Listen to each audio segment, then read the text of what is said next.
aming sudaan. Bagungon na may langka. Tayo. May gata.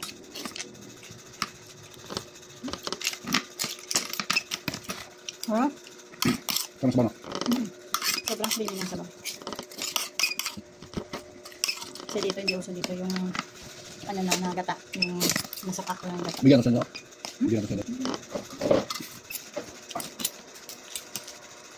Ito guys, yung bagungon. Nakuha to sa mga ano, hindi ka niya? Bigyan ko ito. Nakuha to sa mga punong or isdaan na bang? Isdaan na bang? Ano ganina? This is how to eat nitong bagungon. Ito yung kanyang bunganga. Then, kinat yung kanyang pet kasi hindi mo siya masipsip pag naka-close yung pet niya. Dapat pag sinisip mo makasingaw. Yun yung kanyang laman. Masarap na siya guys kasi nakaano na talaga siya. Nakaluwag ba? Yung kanyang mga pinain na putik. Diba? Yung harap. Pa yung ano, ala.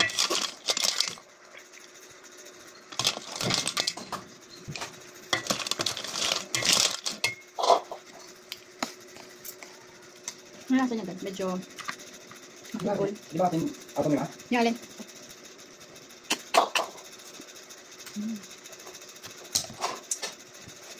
Medyo may takla siya ng garlic. Ito kasi yung masarap na yung pinakaulo.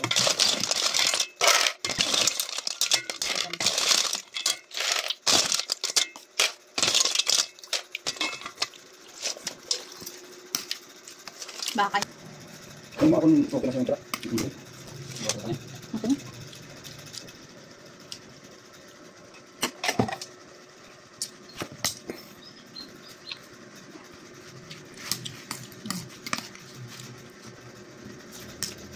Napadami yung kain pag ganito natin yung ulam. After 13 years, nakatikim ulit ako ng bagungon. Yung kasi sa Cavite. May ganito din naman, pero iba pa rin talaga yung galing dito sa Buja. Shoutout sa sister ko na nagbigay nito. Yung asawa niya rin ako sa pumo. Ang dumaan kami dyan sa gabi. May kahapon. Hindi ganyan.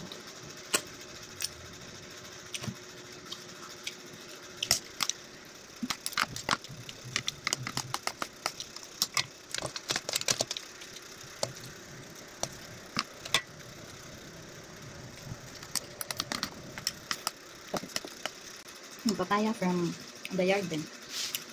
Libre lahat. Libre pala.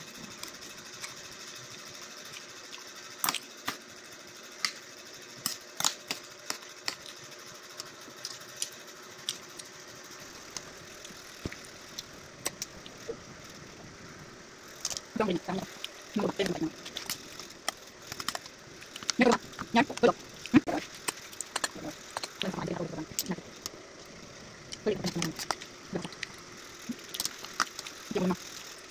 Hindi sa isang naman. Sabay mo. Hindi sa isang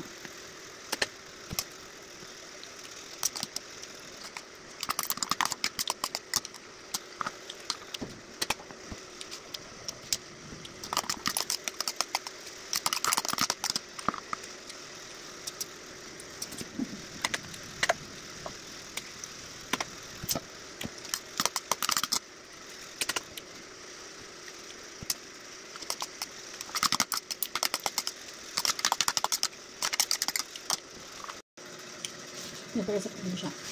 Kasi pagka naman kami, may makakain ka ng araw-araw pa. Kaya mahirap yung kitain dito.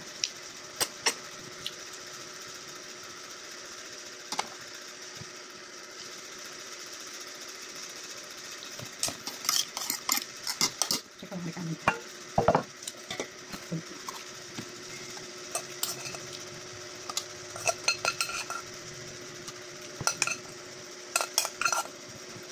Sain na lang para kay Ching.